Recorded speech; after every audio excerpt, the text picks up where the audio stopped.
Hi my dear cuties and friends, welcome to MOTU CREATIONS. இன்னைக்கு நம்ம சேனல்ல என்ன கிராஃப்ட் பார்க்க போறோம்னு பாத்தீங்கன்னா woolen யூஸ் பண்ணி பாம் தான் பண்ண போறோம். சோ நம்ம வந்து ஒரு ஸ்மால் சைஸ்ல பாம் எப்படி பண்றது இந்த வீடியோல பார்க்க போறோம். சோ இதுக்கு பாத்தீங்கன்னா நான் வந்து woolen எடுத்துர்க்கேன். சோ உங்களுக்கு பிடிச்ச கலர்ல நீங்க வந்து woolen எடுத்துக்கலாம். எடுத்துட்டு இந்த 2 fingers யூஸ் பண்ணி நம்ம எல்லாமே வந்து ரோல் பண்ணிக்க போறோம். இந்த சர்க்கிள்ஸ் வந்து நம்ம சுத்திட்டே இருக்கணும். ஸோ ஸ்மால் சைஸுக்கு நான் பார்த்தீங்கன்னா 50 டைம்ஸ் வந்து இல்லை நான் சுற்றிக்கிறேன். சுற்றிட்டு இப்போ நம்ம வந்து இதை கட் பண்ணிடலாம், ஓகேவா?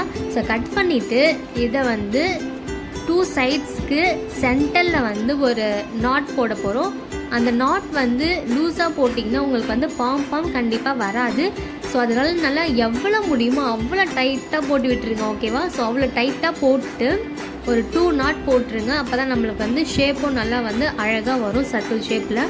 ஸோ நாட் வந்து நல்லா டைட்டாக போட்டுட்டு இப்போ வந்து நான் மேலே இருக்குல்ல அந்த த்ரெட்டை வந்து நம்ம கட் பண்ணிடணும். ரைட் சைடு அண்ட் லெஃப்ட் சைடை வந்து நம்ம கட் பண்ணி எடுத்துடணும்.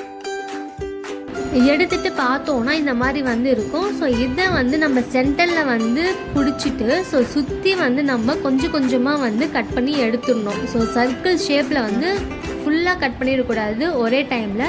ஸோ கொஞ்சமாக வந்து நம்ம கட் பண்ணும் போது அந்த ஷேப் வந்து நம்மளுக்கு வந்து வரும். ஸோ இப்போ நம்ம கட் பண்ணிவிட்டு ஸோ இந்த மாதிரி வந்து ஒரு ப்ரெஸ் கொடுத்தோன்னா அந்த ஷேப்புக்கு அழகாக வந்துடும். ஸோ இப்போ பார்த்திங்கன்னா நம்ம வந்து ஓரளவுக்கு வந்து அந்த பாம் பார்த்திங்கன்னா வந்துருச்சு. இந்த பாம் பார்த்திங்கன்னா ரொம்ப க்யூட்டாக ரொம்ப குட்டியாக இருக்குது. ஸோ இதே மாதிரி உங்களுக்கு பிடிச்ச கலரில் வந்து நீங்கள் அந்த மாதிரி நிறையா பண்ணிக்கலாம். ஸோ நானும் வந்து எனக்கு பிடிச்ச கலர்ஸில் வந்து பண்ணியிருக்கேன். ஸோ இதையும் பாருங்கள். ஓகே ஃப்ரெண்ட்ஸ், இந்த வீடியோ உங்களுக்கு பிடிச்சிருந்தா அப்போ நம்ம சேனலை சப்ஸ்கிரைப் பண்ணுங்கள், லைக் பண்ணுங்கள், ஷேர் பண்ணுங்கள். நெக்ஸ்ட் ஒரு வீடியோவில் பார்க்குறேன். Bye bye.